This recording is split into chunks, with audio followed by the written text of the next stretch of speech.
प्रिय दर्शकों एवं ज्योतिष प्रेमियों को मेरा सादर प्रणाम। मैं आज अपनी जो पिछली क्लास शुरू कर रहे थे जिसमें मैंने आप लोगों से कहा था कि मैं कंटिन्यूअस एक विवाह की सीरीज चलाऊंगा। जितना उचित मेरे पास समय रहेगा उतनी उचित मैं चलाऊंगा। तो उसी के संदर्भ में आज हम कुछ जनरल बातों के साथ में विवाह की स्थिति, हालात और विवाह की आपसी तालमेल कैसे रहेंगे इसके विषय में प्रकाश डालना चाहेंगे। अगर बातों बातों में कोई बात ऐसी मुख से निकल जाए तो उसके लिए, जो आपको अप्रिय लगे उसके लिए मैं क्षमा चाहूँगा। वैसे मैं अपनी वाणी पर नियंत्रण रखूँगा, कोई भी ऐसी बात ना निकले मेरे मुख से जो सामाजिक रूप से गलत हो, और अगर निकल भी जाती तो उसके लिए मैं क्षमा प्रार्थी हूँ। चलिए मैं शुरू करता हूँ अपने क्लास को। और आप लोगों को ये किसी ग्रंथ के अनुसार मैं अपनी तरफ से कुछ भी नहीं बोलता हूँ, क्योंकि मैं ना तो आचार लिखता हूँ, ना मैं ज्योतिषाचार हूँ, ना वास्तुकार हूँ। मैं सिर्फ एक ट्रांसलेटर हूँ।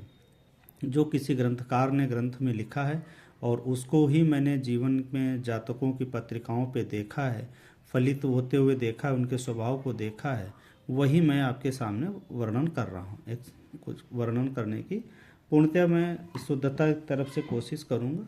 ठीक है, चलते हैं। देखिए, मनुष्य का एक कर्तव्य होता है, 16 संस्कारों में एक विवाह संस्कार भी होता है। विवाह संस्कार किसी भी धर्म में एक बहुत महत्वपूर्ण जीवन के एक भाग होता है। विवाह का अर्थ होता है वि प्लस वाह। विवाह का अर्थात अर्थ हुआ विष्णु का वाहन।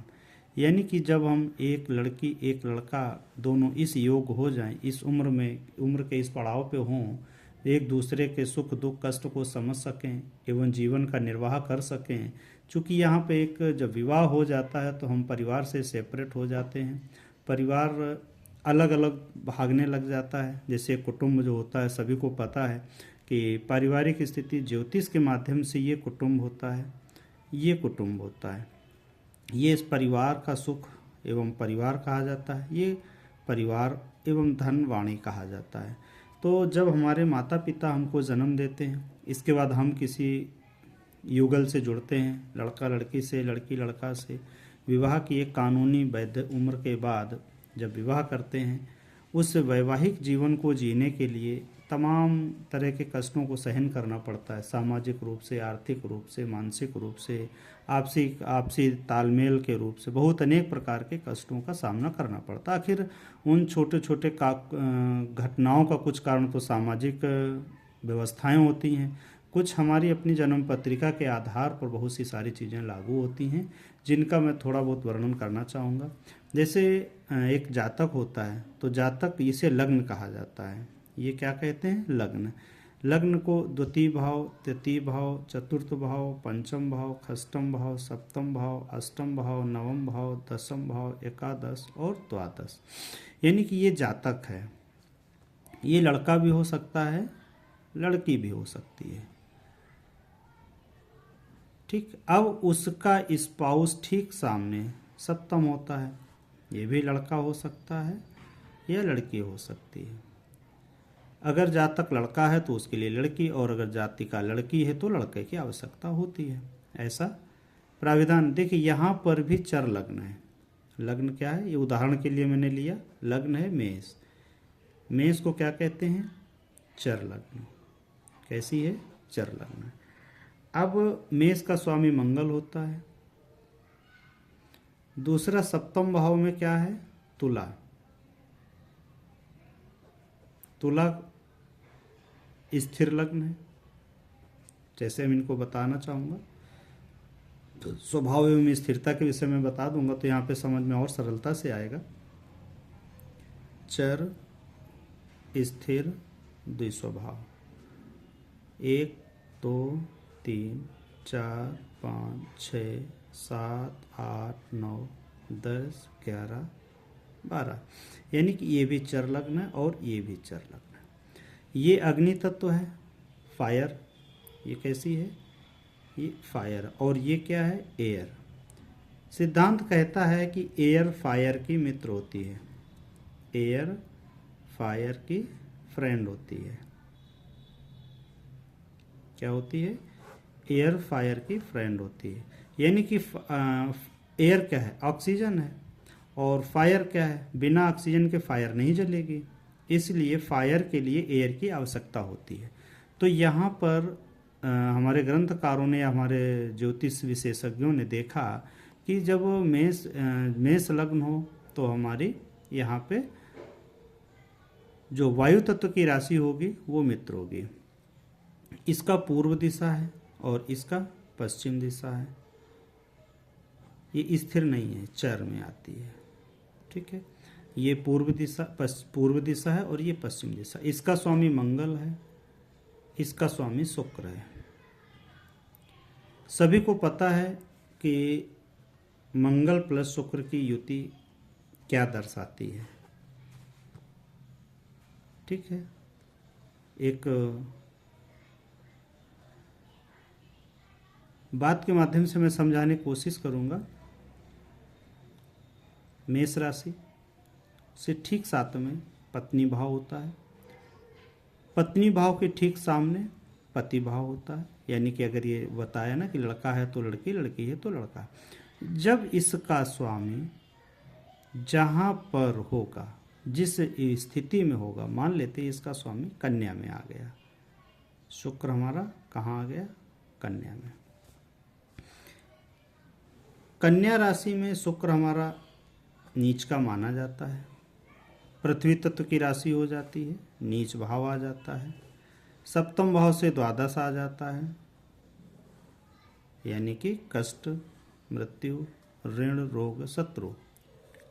अब एक चीज यहाँ पे और मैं बताऊं, धर्म, अर्थ, काम, मोक्ष।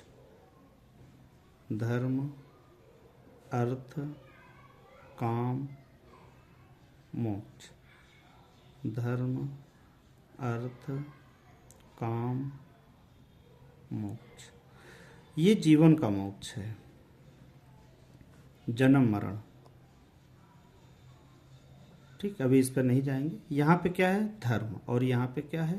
काम। यानी कि वैवाहिक जीवन कैसा हो जाता है? धर्म प्लस काम का युद्ध होता है, जिससे कि नवनिर्मित समाज का सृजन हो, संतान की उत्पत्ति हो। काम के माध्यम से हमको धन मिले, धन के माध्यम से हमारा नाम हो, नाम के माध्यम से ही हम दुनिया में जाने जाएं। यानी कि धर्म और काम का युद्ध चलता है। धर्म स्वभाव होता है, काम परिश्रम होता है। कैसा भी परिश्रम हमारा काम कहलाता है। काम कला भी होती है। ठीक, इस तरह से जब हम देखते हैं अपने जीवन में कि सामने वाला व्यक्ति का स्वभाव कैसा होगा, तो हमेशा ही ध्यान रखना चाहिए कि यह एक धर्म और कर्म का युद्ध हो जाता है। विवाह होने के बाद धर्म एवं कर्म का युद्ध करना पड़ता है, जिसमें अनेक अड़चने आती हैं, अनेक संघर्ष करने पड़ते हैं, कष्ट होते हैं। वो कष्ट होने का कारण क्या है? कष्ट होने का कारण, यहाँ का स्वामी, सप्तम भाव का स्वामी अगर पाप पीड़ित है तो उस व्यक्ति के माध्यम से कष्ट होंगे। सप्तम का स्वामी अगर यहाँ पर है तो इस व्यक्ति के माध्यम से या इस व्यक्ति के जुड़ने के बाद से, अब यहाँ पे जीवन साथी के साथ साथ पार्टनर भी होता है, जीवन साथी के साथ साथ व्यापार का पार्टनर भी होता है, क्योंकि ये हमारा कर्म का भाव ये भी होता है। कर्म से ठीक दशम से दशम, यानी कि दशम से दशम हमारा कर्म भाव होता है। तो यहाँ पे हमारा व्यापार का भी पार्टनर होता है, कर्म का भी पार्टनर होता है, जीवन साथी भी होता है, जिसे हम लाइफ पार्टनर बोलते हैं। अब दोनों मंगल प्लस शुक्र, अब हर जगह मंगल शुक्र नहीं होंगे, मैं एक उदाहरण की तरह से समझा रहा हूँ, हर जगह अलग अलग ग्रह बनेंगे। मंगल शुक्र की युति एक पहलवान बना देती है, बलवान बना देती है। ठीक है, बलवान बना देती है। लेकिन अगर सप्तम भाव का स्वामी अस्त हो जाए, नीच का हो जाए, पाप पीड़ित हो जाए, तो सप्तम का जो जीवन साथी है वह हमेशा पीड़ा में रहेगा, उसके माध्यम से आपको भी पीड़ा उठानी पड़ेगी। अब एक चीज़ और जो व्यवहारिक तौर से देखने को मिलती, घर में कलह होने का विशेष कारण क्या होता है? सप्तम भाव हमारा जीवन साथी होता है। सप्तम भाव ससुराल का जो जीवन साथी हमें मिला, लड़की या लड़का कुछ भी हो, बार बार बोलने से कोई मतलब नहीं। सप्तम भाव मतलब जीवन साथी। जीवन साथी को अब हम लग्न बना लेंगे तो उसका घर कौन सा बनेगा? दसम। उसका घर यानी कि आपकी ससुराल, अगर आप लड़के हैं तो पत्नी आपकी सप्तम भाव से हुई, पत्नी के सप्तम भाव से पत्नी की वाणी ये हुई, ठीक है। पत्नी का पराक्रम ये हुआ, पत्नी का सुख, माता का सुख, उसका घर ये हुआ। अब अगर यहाँ का स्वामी, दसम का स्वामी कहीं पाप पीड़ित हुआ तो आपकी पत्नी को ससुराल में सुख नहीं मिलेगा, सुख का अभाव रहेगा। अब कौन कौन से पाप पीड़ित हो जाते हैं? जैसे सूर्य यहाँ पे गर्मी देता है, ताप होता है, मंगल युद्ध देता है, ताप होता है। तो ऐसे व्यक्ति तेज दिमाग के होने के कारण वो घर में बना के नहीं चलेंगे। अब अगर यहाँ पे जातक के सूर्य बैठे हुए और जातिका का मान लेते हैं यहाँ पे सिंह लग्न और सूर्य हो गए तो अति गर्मी। अब यहाँ से जातक की जातिका यानी कि आपकी पत्नी की सासू माता को यहाँ से दशम से देखा जाएगा, यहाँ से सासू माता को देखा जाएगा। अब अगर आप इसे हम क्या कहते हैं? कर्म भाव। यहाँ पे कौन आया? माता। कौन? सासू माता। यहाँ से फादर इन लॉ, ठीक है। फादर इन लॉ चतुर्थ में आते यानी कि सुख देते हैं, ठीक है।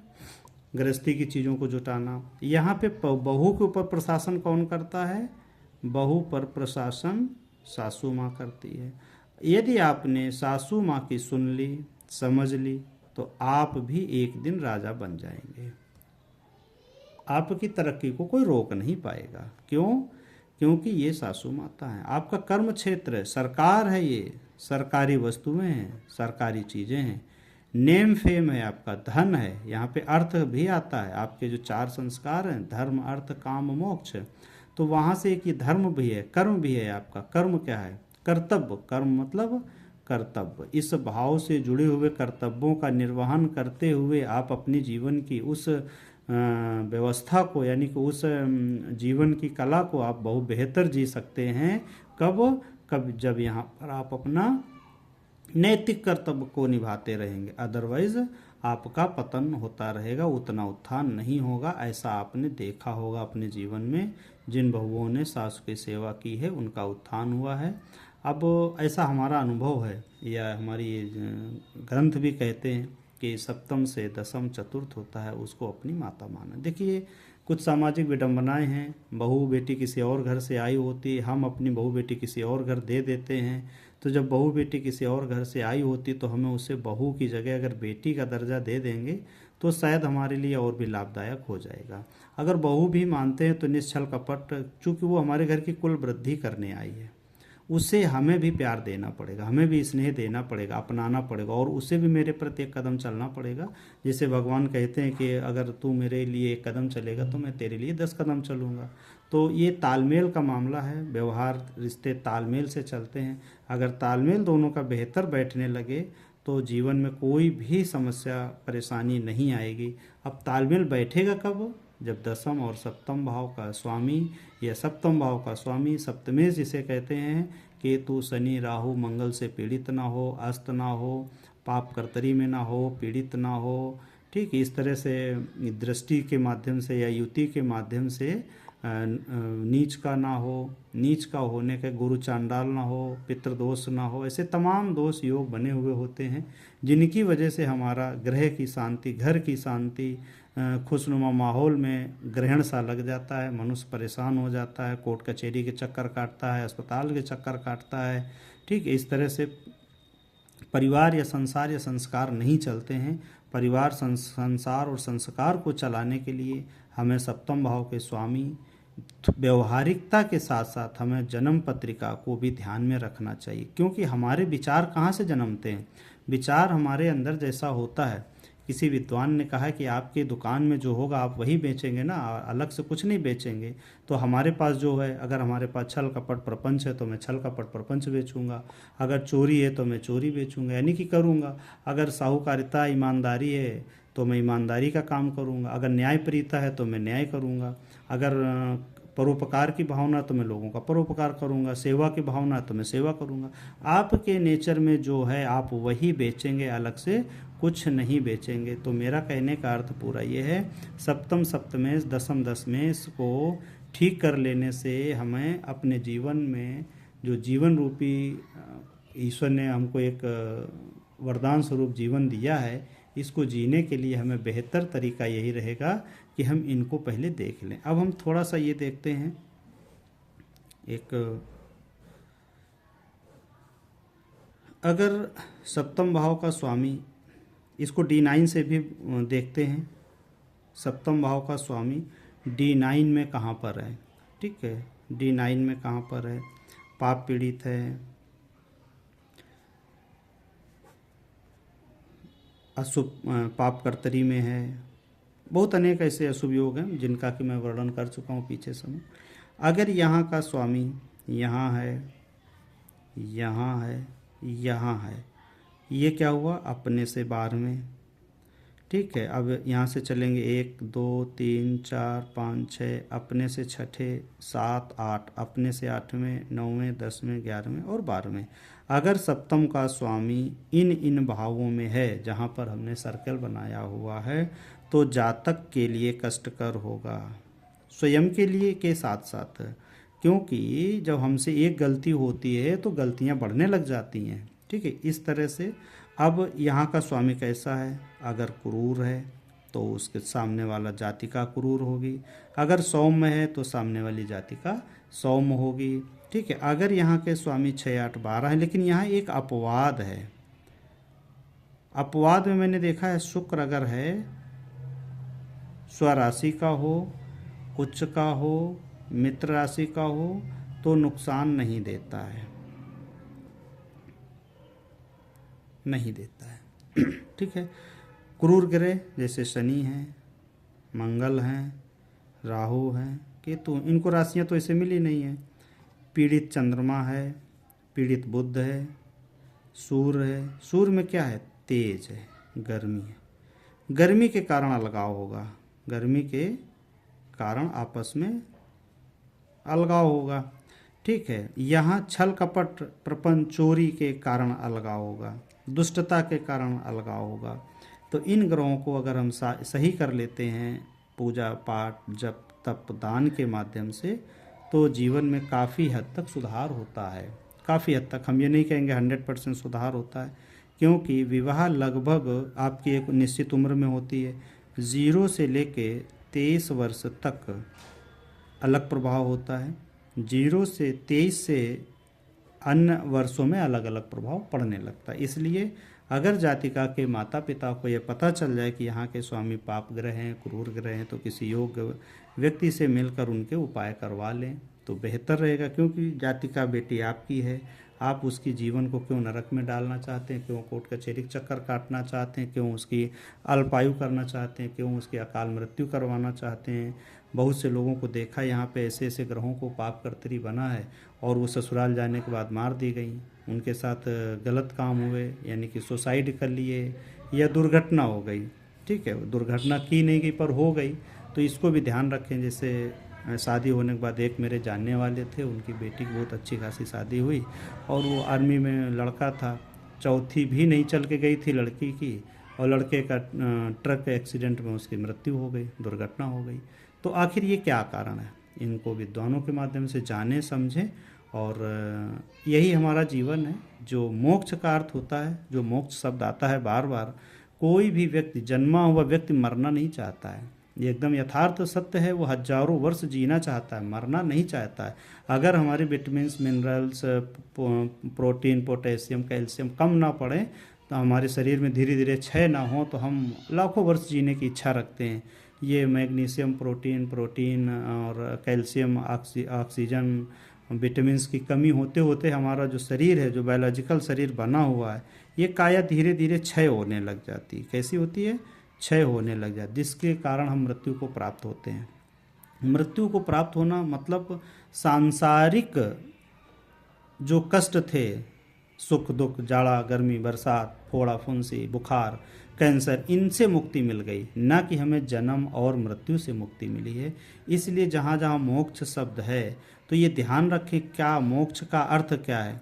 हम दुख से मोक्ष चाहते हैं, कष्ट से मोक्ष चाहते हैं, काम करने से दूर भागते हैं, ठीक है, तो ये मोक्ष शब्द है। मोक्ष शब्द का अर्थ तो बहुत व्यापक है, समझना बहुत मुश्किल है, ठीक है, लेकिन मोक्ष जैसे अब जेल, किसी ने अपराध किया वो जेल चला गया तो अब जेल से मुक्ति चाहता है, कष्ट से मुक्ति चाहता है, बुखार से मुक्ति चाहता है, बीमारी से मुक्ति चाहता है, पीड़ा से मुक्ति चाहता है।